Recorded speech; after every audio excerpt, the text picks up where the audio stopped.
Good afternoon. I'd like to welcome you to the Foundation for Peripheral Neuropathy's newest webinar, author Will Schwalbe on the importance of your support network. I'm Jennifer Riskind. I'm Director of Development and External Affairs here at the Foundation for Peripheral Neuropathy, and I will be your moderator for this afternoon's broadcast. Before we begin, we're just going to cover a few little housekeeping things. First of all, the presentation is being recorded. The recording link will be emailed to you so you can view it again later.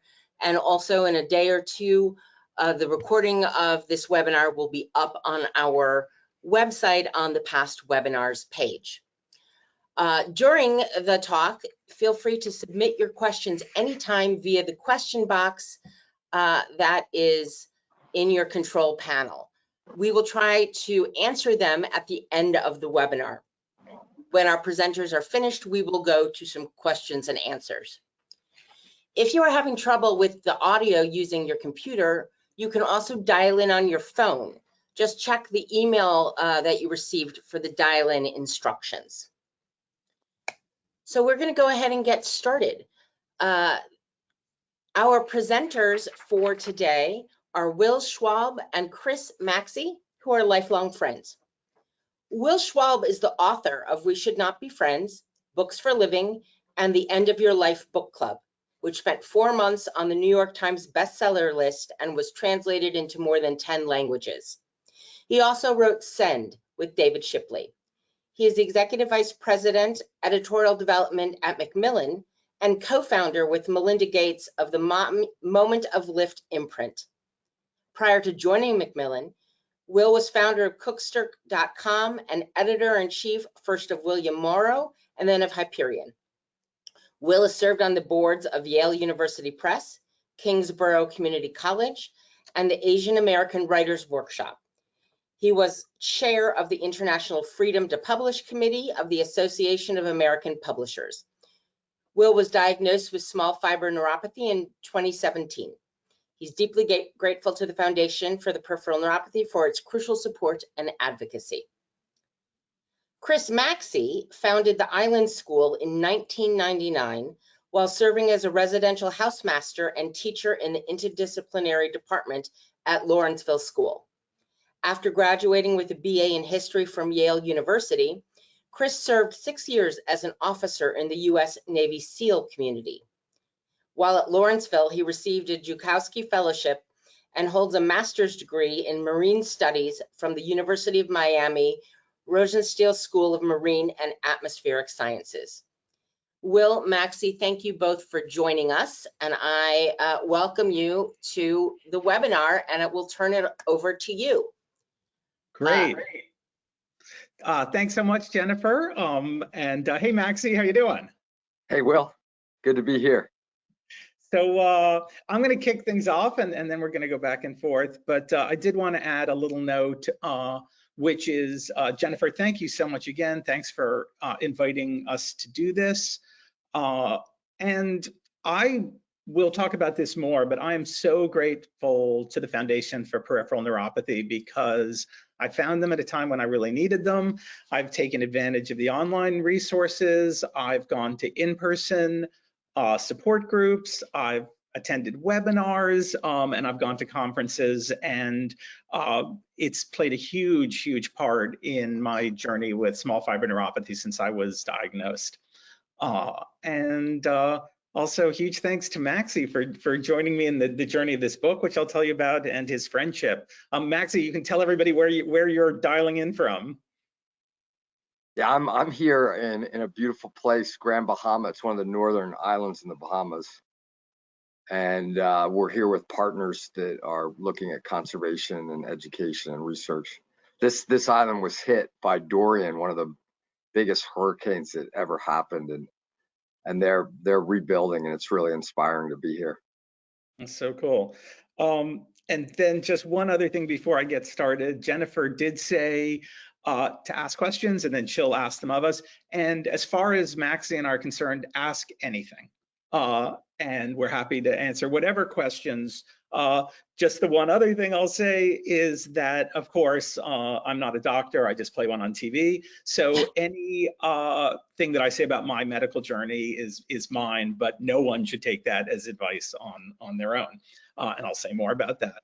So I want to take everybody back, way back, because this is about the value of support network. Maxey has been a huge support to me, and we'll explain why.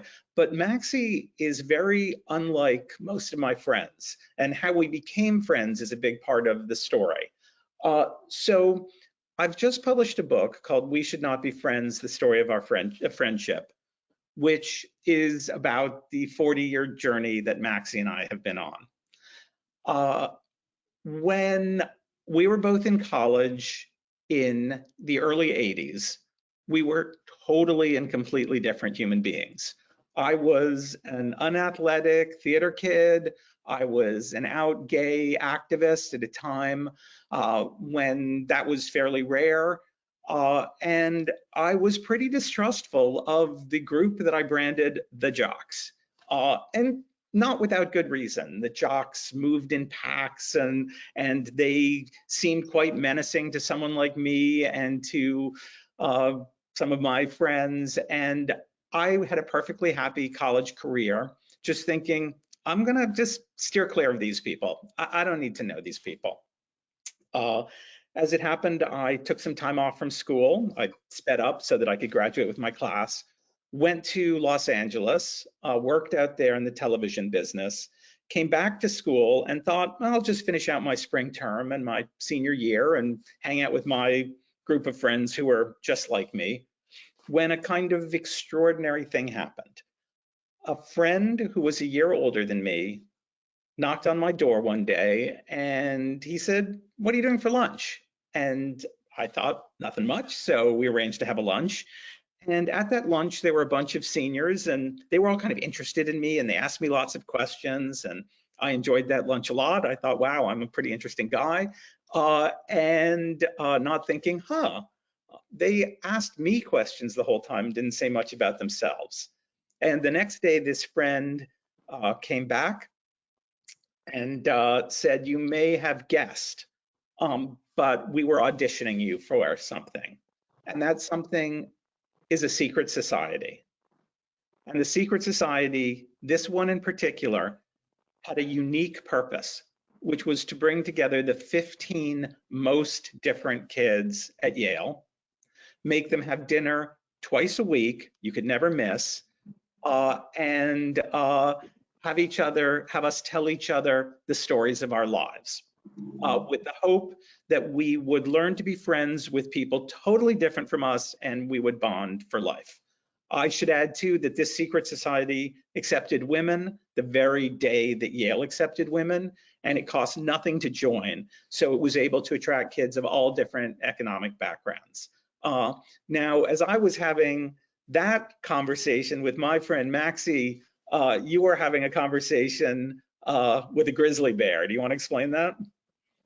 Yeah, sure. My contact to this adventure was a guy named Colin Grissom from Wyoming, and he was kind of a big brother to me on the wrestling team, and literally beat me up like a grizzly bear would, threw me around the mat, and we had a unique and awesome friendship in its own, and that was my introduction to this secret society. So we were both selected to be part of this. We showed up for the initiation, which was a very gentle initiation. In fact, they made it totally clear to us that it was just supposed to be fun, and if we weren't having fun, don't worry about it. So it wasn't, it was fun and lively. There was a little bit of alcohol involved, but none of it forced. And I looked around at these other kids who I'd be spending the next year with, having dinner twice a week, sharing our life stories. And I thought, most of them like, yeah, I'm going to be friends with these people. These are very different people from me. I'd never seen a single one of them, but I thought, yeah, except there was this one kid, and he was loud. He was running around introducing himself to everybody. He was coming up with nicknames, full of energy, bouncing around the room. And I was to find out that he was a nationally ranked wrestler, that he had won, I believe it was a state championship in track one morning and a league championship in lacrosse the same day. And that he played rugby in his spare time, that he went to a place I never went near, a bar called Rudy's that we referred to as the Rude Bar, and that would later find out that it was his ambition to become a Navy SEAL. And I thought, I'll just need to steer clear of this guy, because the AIDS epidemic had just hit. As a young gay man, I was working several nights a week on an AIDS hotline. I knew people who were dying. I knew people who had died. And I just thought, I don't need this kind of energy in my life. I'm just not going to go near this one person. But the fall of the senior year, we had to go on a retreat together. And again, some alcohol was involved. And on the way back, I was hungover and I didn't want to get in a car. But something happened that would change the trajectory of our lives and create our friendship. And Maxey, back over to you. Yeah, I was definitely, this kind of, surface jockey, adventurous spirit. And one of the things I did senior year is I bought a big motorcycle. And I'm a little embarrassed to say that the name for this wonderful ride was the Bitch. And so I saw Will stealing coffee before it was fully percolated, and I knew he was hurting from the night before. And to be honest, I really did see the challenge of getting to know Will as the purpose for this journey. And I knew it wasn't going to be easy to figure out how we were going to kind of cross our stereotype and our worlds. And so I said, hey, Will, why don't you come with me on a motorcycle ride? The air will be blowing through your hair and you'll feel good. You won't be stuck in the back of a Pinto. And I think that offer, which was really followed up by, come on, you can do it. I got another helmet, I'll take care of you. Was kind of the start of us starting to break down some of those barriers. Yeah, and there was a dynamic that actually is something of a metaphor for our journey later, as Maxey helped me with the neuropathy, and I helped him with an illness that he had, which we'll talk about, which is, as a gay guy back in the early 80s, around this guy who was very straight, and I'm on the back of the motorcycle, and I'm thinking, do I wrap my arms around him? Because I don't know what he'll think. He's this macho jock, and that might seem like I'm coming on to him. And then I thought, well, if I don't wrap my arms around him, he's going to think that the reason I'm not doing it is because I think that he'll think that I'm coming on to him. And I'm going through all these crazy thoughts in my head about, which is kind of a metaphor for how do we embrace our friends and how do we come to rely on them. But of course, when Maxey started the motorcycle, I had to grab onto him for dear life. And that's why I'm here today. And as Maxey said, that the friendship began there. Now, I'm going to fast forward a lot because this book is about 40 years of friendship. And as it happened, I went to Hong Kong to be a journalist and met the man who would become my husband. And Maxey spent 6 years as an officer in the Navy SEALs. I am going to come back to Hell Week just because it's such an interesting model that Maxey shared with me about pushing through pain. Some instructive, some not. But I want to fast forward dramatically ahead to the two events which are most relevant to this conversation. The first, which we'll come back to, was when Maxey told me that he had a brain tumor. and that needed to be operated on. And shortly thereafter, I had started feeling the strangest symptoms. And I'm just going to start with a little reading from the book, because I think this may be familiar to a lot of people. In the weeks and months after that, my feet began to feel like they were blocks of ice, and I'd started to experience other strange and unwelcome sensations and maladies. Curiously, next came the sensation that my feet were on fire, then shooting pains more intense than anything I'd ever encountered, like a dentist drilling without Novocaine. That was followed by the feeling that someone had just stomped on my feet with steel-toed boots. After a while, I started to have trouble walking, with my right leg so heavy I could barely lift it. All the symptoms were worse at night, so sleep became ever more elusive. If my sheets even touched my legs, it was like sandpaper on raw skin. Cold made the symptoms worse, but heat did too.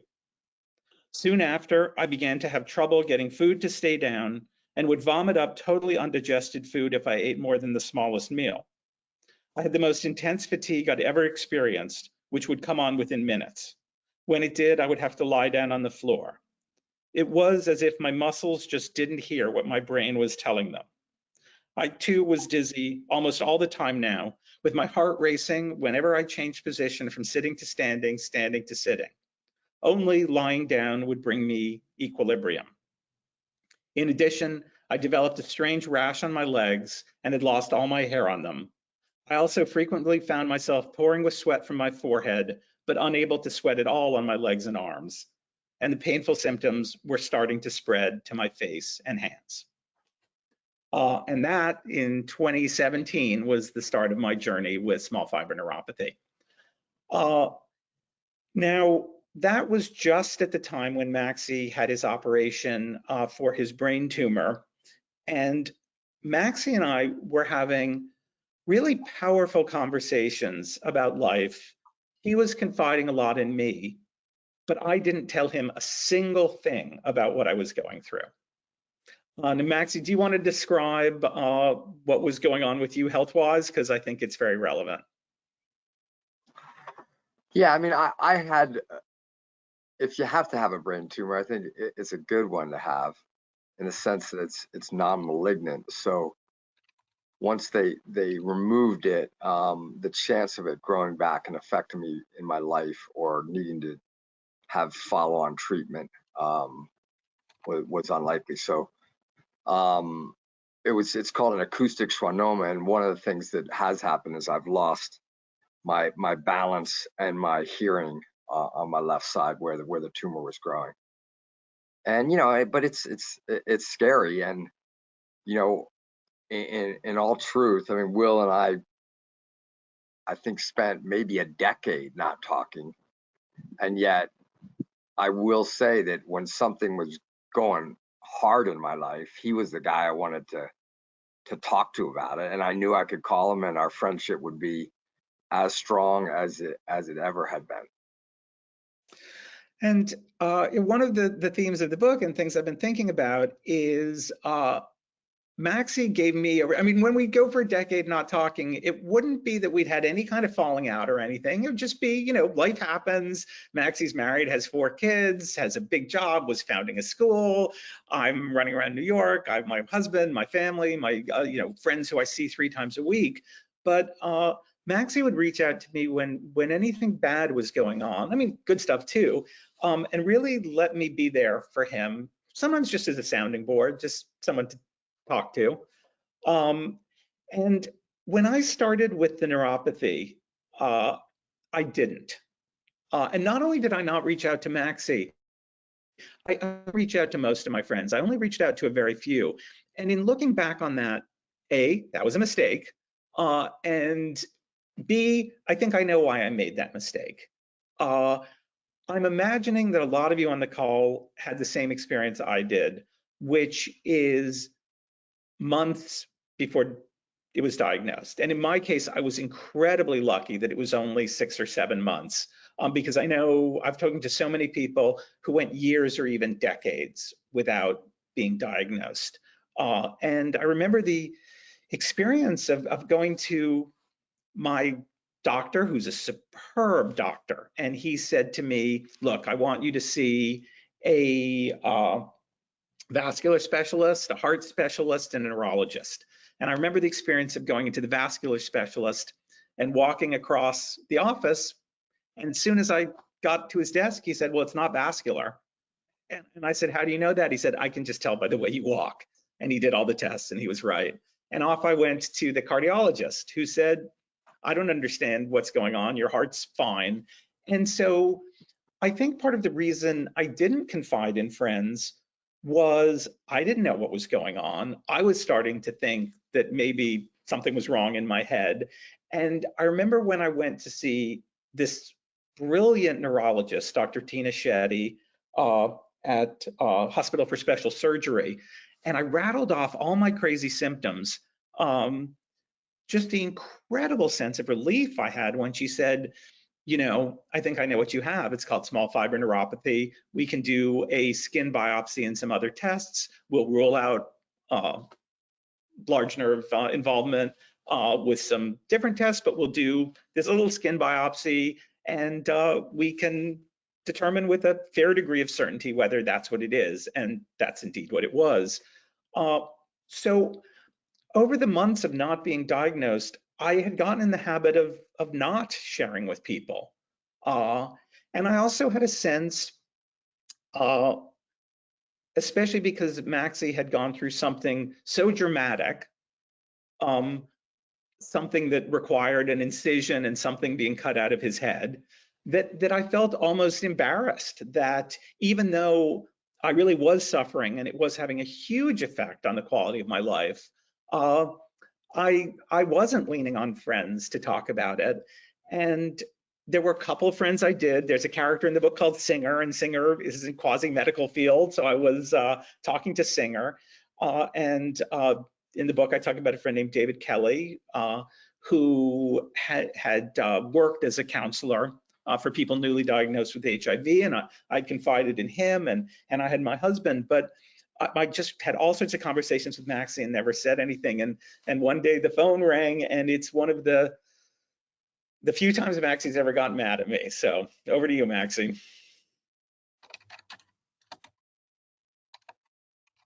Whoop, I think you're on mute again. Yeah, I'm outside with great bird noises, but I want to spare you guys. Yeah, I think in the book, Will says that I was pissed, and I really was, and I was hurt, you know, because I gotten on a call with Singer, and Singer's definitely one of those bridge characters who helps friendships, you know, stay connected in real life and obviously in the story. And Singer Singer asked me, like, have you called Will? Which he always would do, you know. And I said, I haven't talked to him in a while. Why? He goes, well, you need to call him. I mean, he's going through some crazy stuff. And I'm like, what's going on, Sang? He's like, well, he kept pushing, but he gave me enough information that I knew something was really serious.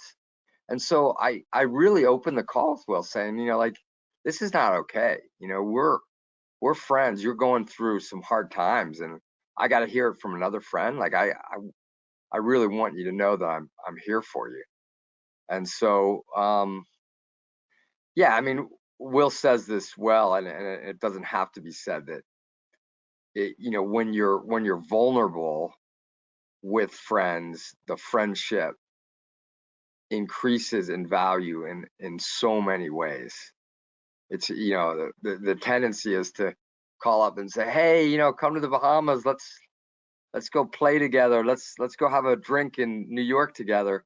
And those are easy communications and they're easy action follow-ups. But when you call and say, hey, I need your help and I'm going through some hard times, that's actually when friendships really grow in loyalty and intensity. And that's one of the kind of lessons that I think, this story shares and resonates for me, even as a character in the journey. Yeah, and it was, I mean, one of the great many great gifts Maxey has given me was that kind of honesty, because it did it was like the motorcycle moment. It was another shift in our relationship. And coming back to that metaphor, I thought I can hang on to this guy. And it started to change my journey with neuropathy almost immediately in a couple of really important ways. And I'll take you through one in a minute. But one way was Maxey, after the operation to remove the acoustic stroma, told me that he was dealing with dizziness. And that was, and I'd visited him in the hospital, and I'd seen him be unsteady on his feet. And so I would ask him, when we got on the phone, how you doing? How's the dizziness? And I realized after he called me that time that the answer he was giving me was the answer that I needed for myself. Because Maxey would always say, it's not getting better, but I'm getting better at living with it. And I thought, wow, I hope my neuropathy gets better. It hasn't, but I hope it does. But that's kind of out of my control. That's a wave. But I can get better at living with it. And that's a place where the Foundation for Peripheral Neuropathy came in. Like, I can double down with them. I can learn from the community we have here. I can take advantage of their resources. He helped me in ways. There's a scene I talk about where he and his wife and one of his kids comes, and we're in a restaurant, and it's super noisy, and I was really looking forward to seeing them. And my hearings, I have now really hard of hearing. I wear hearing aids. He's deaf completely in his left ear. I was bummed out. I thought, I shouldn't have chosen this damn restaurant. We can't hear each other. And I looked over at Maxey. He was just kind of smiling, like he was enjoying there. His old friends here, his wife, his kid, my husband, food's good. And I thought, okay, must channel that, like there's a lesson there too. And one other story I want to tell before we go on to the breathing and some other things is I found myself at one point in this journey with a decision that was a big decision for me, which is another doctor who I was seeing who specializes in autonomic neuropathy, because I was tackling that separately from the pain, made me aware of an opportunity to go on a drug trial. And I was weighing the pros and cons. My book, The End of Your Life Book Club, was about my mother's death from pancreatic cancer and the books we read together. And my mother had been a big advocate for going on trials. She thought it was something that we could do for our fellow humans, that it's a good thing to do. As it happened, the drug that was being tried, one of the known side effects was loss of facility with language and loss of memory. And I thought, well, I'm a writer and an editor, and I'm not sure I want to mess with my ability to recall words or my memory, even if only temporarily. And I really was on the fence about this thing. And I was confiding in Maxey, as I now was able to do, as well as with my husband and a small group of friends. And Maxey was like, come down, come stay at the school. We got a place for you. Pam, that's his wife, and I will feed you. I can't tell you what to do, but I think by the end of a week, if you stay with us, you'll know the answer. And in terms of a support group, one of the lessons is offering each other the chance to get away, to change scenery. He wasn't saying, I'm going to do a pros and cons sheet with you. He just offered me kind of a place to get out of my head. And that was an enormous gift. As it happens, funnily enough, I didn't qualify for the study, so the decision was taken out of my hands. But other gifts that I wanted to mention is I found it really important to come out as someone with neuropathy. I wrote a piece for the Washington Post precisely for the reason that I wanted to be able to say to people, hey, I've got this thing, here's a link, read this, this describes what I have. And it's sort of verbatim what I read to you.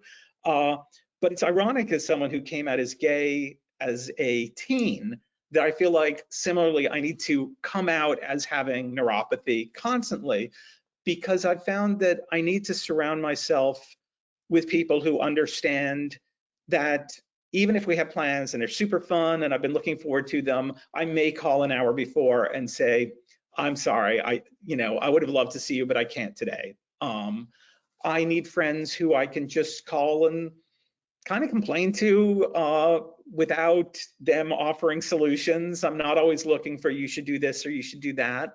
But I'm also looking for people who, if they say to me, do you want to talk about it? I can say, not today. I just want to go swimming, or I just want to go have some beers, or let's talk about other stuff. Because it's been really important to me that whenever possible, I can enjoy myself without this being the thing that is top of my mind. I want to do that. I want to seize that. And friends also who can share techniques they've been through. And one of the amazing things that Maxey has shared with me is Maxey is a free diver and he taught me how to breathe. Over to you, Maxey. Great. The plane just flew over, so I think we got peace again. I'm trying to imagine, and Will has shared more and more with me, what it's like to, go through most days with significant pain. And, I've been there in certain circumstances like all humans, but I think about the audience right here and what you've gone through. And I imagine you've found many ways to, kind of live through the new normal, right? That's one of the ways of looking at it. I am still dizzy and I don't really even know it unless I turn my head real quick. And what was interesting is my love for the ocean and my love for exploring underwater just on that single breath idea was already a part of my life when I went through this tumor operation and had my dizziness. And I will share in a kind of magical way that the only place in those early months of recovery where I was truly at peace from the slight vertigo was when I was underwater. And the interesting thing, which I imagine many of you know, is that freediving is one of those sports that is almost counterintuitive in the sense that it's not about physicality. It's not about the macho story that Will shared of his perception of me in our first meeting. It's about being at peace and meditating and relaxing and really leaning into breath. And I'm still learning a lot. And a lot can be learned from ancient cultures. I'm reading this other book called Breath, and it recently was sharing that all these ancient religions and cultures, whether it's prayer or meditation or whatever journey they're discussing, the way of making that happen from a mind, body, and spirit perspective is through breathing. And we all know that like our unconscious breath is shallow and rapid and happens far more often than it really should for the best of our health. And when I mean health, I mean both emotional and physical health. Like I will lean on my breathing techniques more when I'm emotionally stressed than when I'm like in pain or physically stressed. But in both circumstances, they really work well. And I obviously have shared this in the journey with all the students that come through the school. And the simple way to start is just to be aware of your diaphragm, and maybe we can all do this together a little bit on the call, is to really focus on bringing your inhalation through your nose and feeling your diaphragm move and trying to stretch out 3 seconds maybe at first, depending on your capacity, but somewhere around 6 seconds is where you want a full breath to be. So if we start together, it's 3, 4, 5, 6, all the way in, and then a full second exhalation all the way out. And again, try to do this through your nose both ways. Your nasal passage is where gas exchange starts happening right away, even more than mouth breathing. And if you get in that mode of that 6-second inhalation with clearly your diaphragm, so rather than using like 10 or 15% of your lung capacity, you're using over 50% of your capacity. And you can obviously expand that breath cycle out, but finding a rhythm that allows you to sit in peace and work through your pain or your emotional challenges, and finding a rhythm that actually brings relaxation, it's not stressing you to be in that pattern, is really, it's been something that helps me.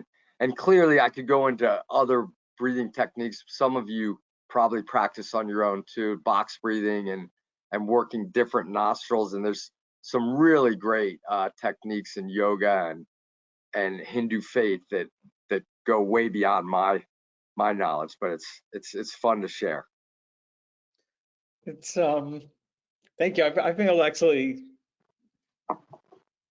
calmer for that. It's something it's a journey for me too. It's something I have to remind myself of, and it's something that Maxey reminds me of. But we're both 60-year-old now. I think another powerful part of our friendship and the things that having a support group reminds me of is a lot of our friendship now is based on gratitude. We feel gratitude for being here. We feel gratitude for having friends. It's not something that we take for granted. And I think it's funny having Maxey having scolded me for not sharing some of the harder things I was going through. We now try to do a lot of reminding each other, which just happens naturally, to celebrate all the great stuff. And as far as support group, I think everybody needs different things, and everybody needs different things at different times. But if we are lucky enough to have friends, it's a big gift to lean on them. It's a gift to them to allow them to help us.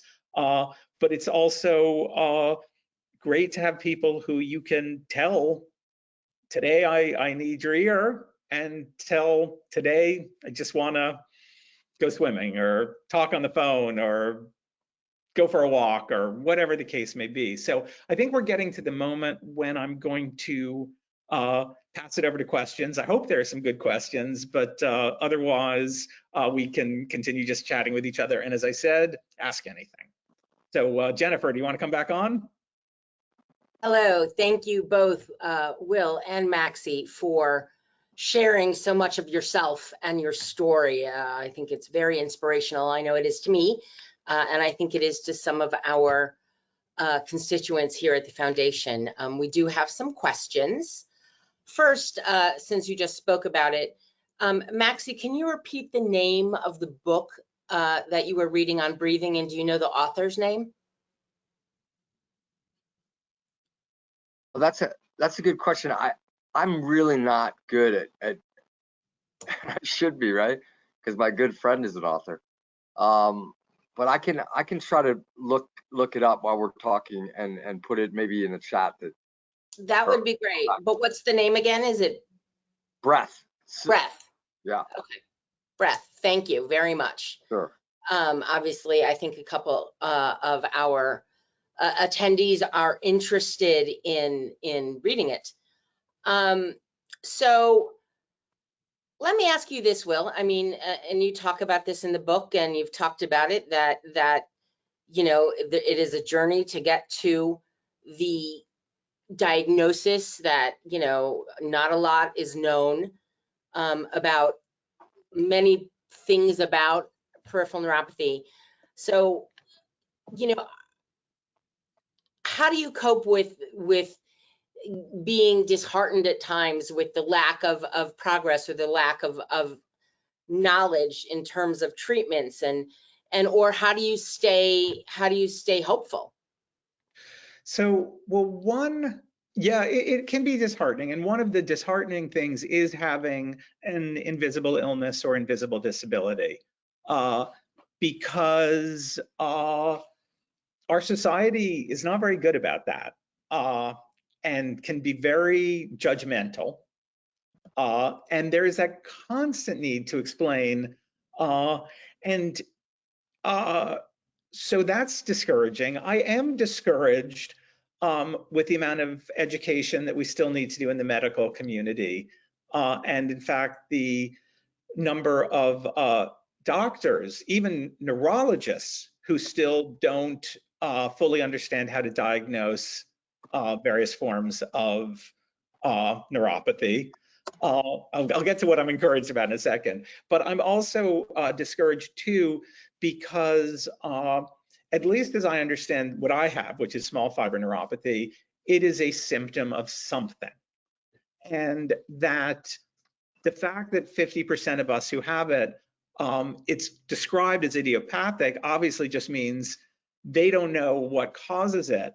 The hopeful part, which I'll get into, is a lot of hopefulness. One is brilliant scientists working on it, and the more causes they're discovering, and they're discovering more causes every day, then the more things they can do to arrest it, or even potentially reverse it. So the first thing is we need to press more to find out why we're getting neuropathy, what's causing it. We know some of the causes, we need to know more. And the other thing that really encourages me is because the biology and basic science, as I understand it, is so key in neuropathy.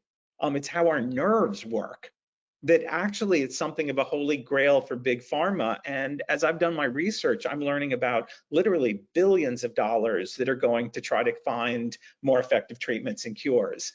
And when I see the progress made in other illnesses, I'm very encouraged by that. And so I think, we all need to continue to lobby and make sure that that's regarded as a priority. And finally, I remain encouraged.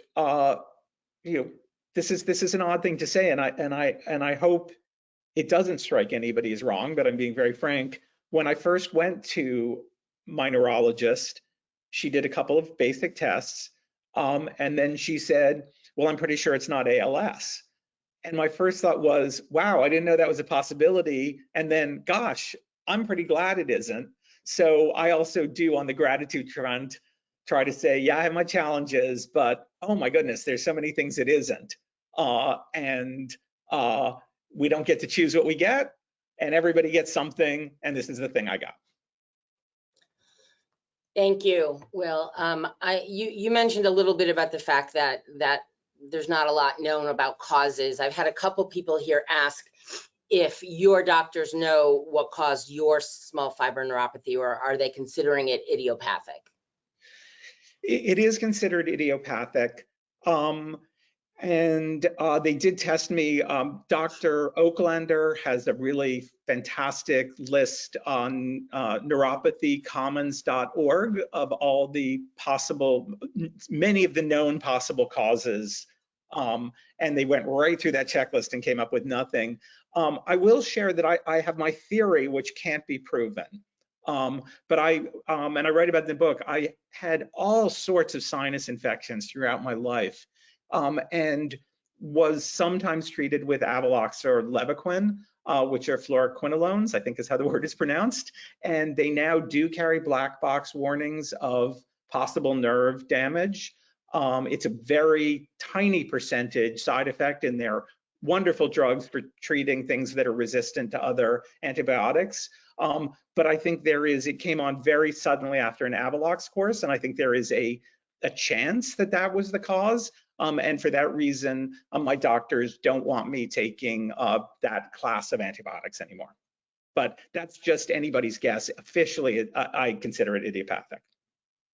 Got it. Thank you. So let me ask you, and I've had several of the attendees ask this in different ways about what helps you manage day to day in terms of, are there supplements or medications, exercises, do you, et cetera? And again, I will caution our audience that Will is not speaking as a medical professional, but as a peripheral neuropathy patient and just talking about his own experience. Exactly. It's so interesting because I've talked to so many other people, because people found me through the Washington Post article, and it's so interesting how everybody's body is different and everybody responds to different things. So at first they tried me on Lyrica that made me so dopey I could barely function. It just wasn't the drug for me. Then I went to gabapentin, which actually is often the first line for people. Gabapentin I was having trouble staying awake, but eventually we hit on the fact that because my neuropathy is so much worse at night, I take 900 milligrams of gabapentin every night. And that, along with Ambien, which I'd love to get off, but I'm not, helps me sleep through the night. And my doctors have told me that for me, the most important thing is sleep, that I do much better when I sleep well. So I do those two. For the autonomic neuropathy, they prescribed to me a drug called Mestinon, which is pyridostigmine bromide. I think I may be saying that wrong. And to me, that's been a miracle drug.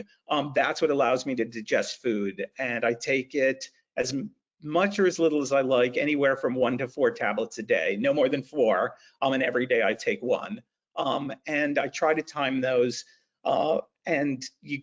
Taking too much is not a good idea, but if I time those right, I do well.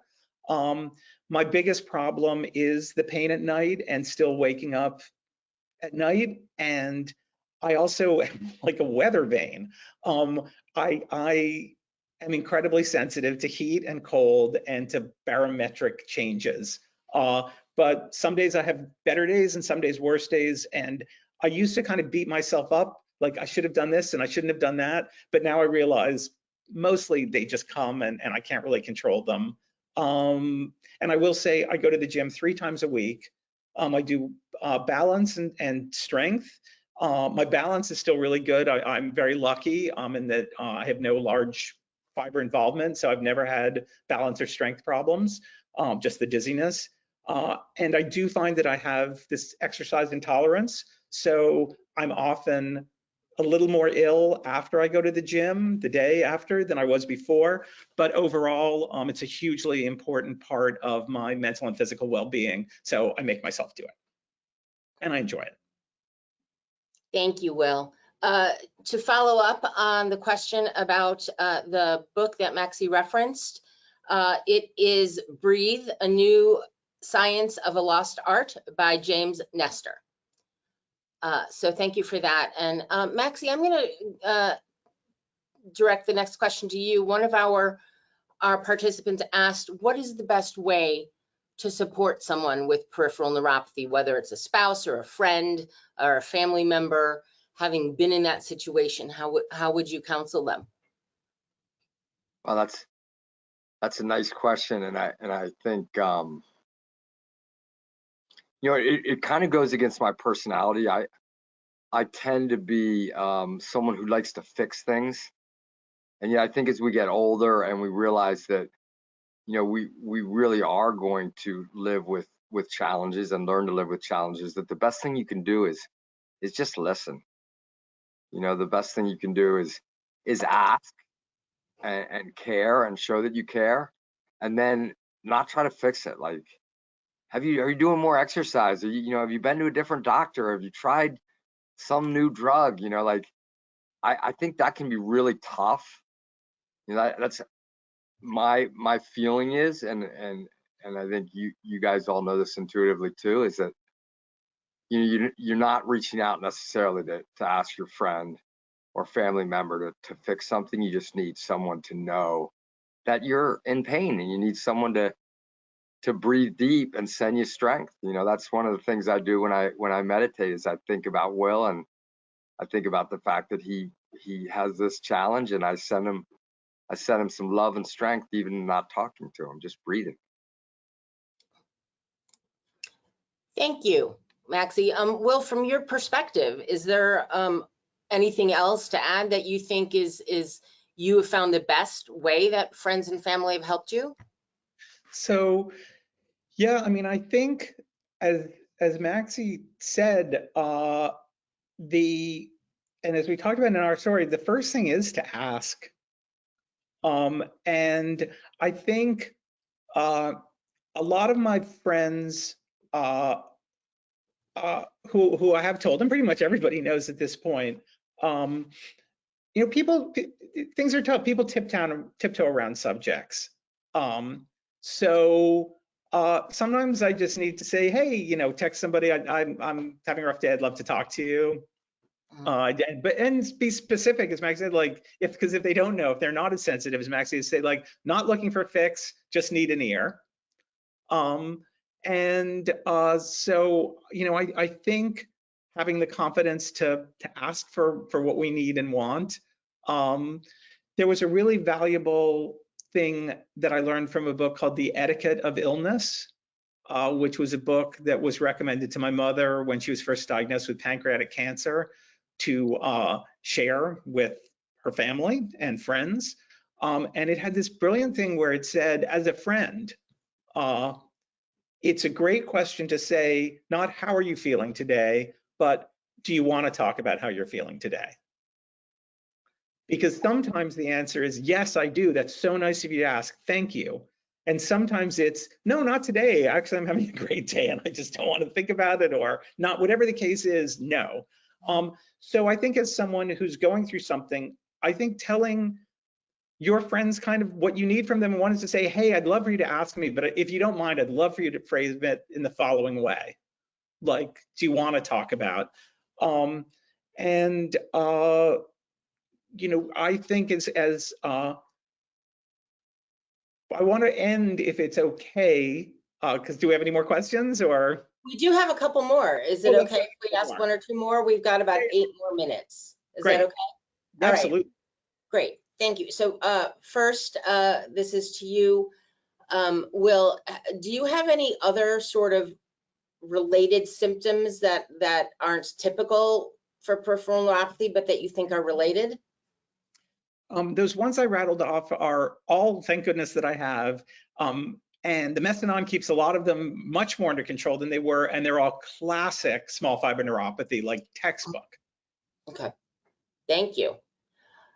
You're both readers. Chris, you mentioned the book Breathe. That was clearly very helpful to you, and a lot of people are interested in it. Let me ask you, and then I'll ask you, Will, is there any other books, Maxey, that you have found helpful in your struggles, either both physically or emotionally? Yeah, I mean, a book that I'm now calling a Bible is called Braided Sweetgrass. And again, I'm going to forget the author. I feel like the last chapter in my life, mostly driven by awareness that's come from being with young people, is that wants to like really return to connection to the land. And one way to do that is to eat from the land, to grow food and to be a farmer, and to, it makes me so happy to go pick some arugula and fresh tomatoes, and I have that privilege here on this little island. And a lot of the kind of spiritual side comes from reading this book, which, the author is both a botanist and scientist, and also a Native American, spiritual philosopher in some ways. And so it's a nice combination, and has some really, really great stories, and can be read. I mean, it took me a long time to read the book, because you can read a chapter and it exists by itself. So it's fun. Wonderful, thank you. I'm sure people will be interested in checking that out. Will, is there any book that you have found sort of meaningful or helpful to you in your struggles? There's one that's hugely helpful, and actually the book before this that I wrote was called Books for Living, and I write in Books for Living a lot about this book that is kind of like my Bible, and it's called The Importance of Living, and it's by a writer named Lin Yutang, Linyutang. It was the biggest bestseller in the world in the 1930s and has never been out of print, and it's really a book about taking in all that life has to offer and just taking it easier. It's his famous sentence in it is, if you have spent a perfectly useless afternoon doing absolutely nothing, then you have mastered the art of living. And it's got so much wisdom in it. But one of the things that I love about it is when I can run around town and do things, that's great. But when I can just, it's a day that's more like a chill at home nap day, I think, wow, I'm living the way Lin Yutang advised. I'm having a useless day doing absolutely nothing, and I can take joy in that. Lovely. All right, I'm going to give one last question, and then you can wrap it up. Somebody wanted to know if you could take us through like a normal day. What is your day like living with neuropathy? So for me, I do have a full-time job at a book publisher. I'm incredibly lucky that I can work from home when I need to, but I work a full work week. I go to the office 2 to 3 days a week, depending on which days I feel like it. I would say I wake up feeling a little groggy because the gabapentin does that to me, but that wears off by about 10:30. And I have an incredibly full and satisfying life. I just am at about 75% of the capacity that I used to be. Some days I just have to call it a day and stay home and cancel and just say to everybody, I'm sorry, today's not a good day. And that might be a day when I'm really dizzy and in pain and need to stay in bed. But most days I really enjoy my life and can do everything I need to. So I'm very lucky. Thank you. Will, Maxey, do you have any last thoughts that you want to share with people? I just have one, because I want to end with Maxey. Another thing that Maxey taught me is querencia, and it's the guiding principle, or one of them, of the school he founded, the Island School. So do you want to just leave us with what querencia is? Sure. It comes from the Spanish verb querer, to love, and it's a place. It can be a physical place, but as Will's pointed out to me, it can also be like an intellectual space or a spiritual space that can exist in your own mind. But at the school, we ask the young people to go and find a place that they feel comfortable and sit by themselves and take that time that Will is just talking about, that especially in our busy world full of screens and phones and connection through technology, the chance to kind of unplug and find space and time to be grounded.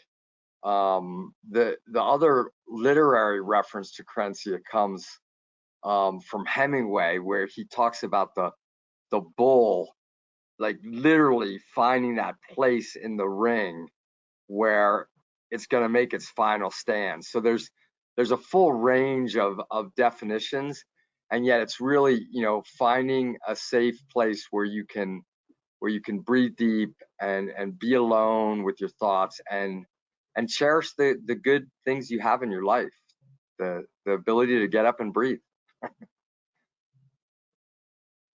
Thank you so much, both Will and Maxey.